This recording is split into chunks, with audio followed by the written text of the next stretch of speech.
સાવલીના ગોઠડા ગામે તમાકુના ગોડાઉનમાં આગ. સાવલી તાલુકાના ગોઠડા ખાતે આવેલ ઘનશ્યામ બ્રધર્સની તમાકુની ખડીમાં તમાકુના રો મટીરીયલના જથ્થામાં મધ્યરાત્રિ બાદ આગ લાગી હતી. આગ વહેલી સવારે સાવલી સહિત અને ફાયર બ્રિગેડે આગ પર કાબુ મેળવ્યો હતો.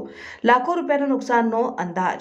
સાવલી વડોદરા રોડ ઉપરના ગોઠડા ગામ ખાતે આવેલી ઘનશ્યામ બ્રધર્સના નામે તમાકુનો જથ્થાબંધ વ્યવસાય અર્થે ગોડાઉનમાં ગત રાત્રિએ મધ્યરાત્રિ બાદ તમાકુ અને રો મટીરીયલના સ્ટોક કરાયેલા જથ્થામાં આગ લાગ્યાની ઘટના બની હતી. રાત્રિ રોકાણના મજૂરોએ આગ લાગ્યાની જાણ ગોડાઉન માલિકને કરતા દોડી આવી ફાયર બ્રિગેડને બોલાવ્યા હતા અને સાવલી મંજુસર અને ખાનગી જ્યુબિલન્ટ કંપનીના ફાયર ફાઇટરોએ આગ પર કાબુ મેળવ્યો હતો. જોકે સવારે પણ ધુમાડા જોવા મળ્યા હતા અને બચેલા તમાકુના જથ્થાને અન્ય જગ્યાએ ખસેડવામાં આવ્યો હતો. આગ શોર્ટ સર્કિટથી લાગી હોવાનું પ્રાથમિક અનુમાન છે.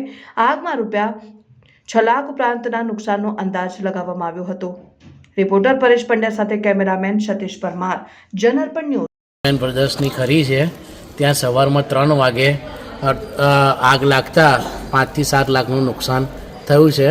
ફાયર બ્રિગેડવાળા મંજુસર જેને સાવલીથી આવી ગયા હતા એટલે 3 કલાકમાં આગ ઓલવામાં સફળ થયા છે.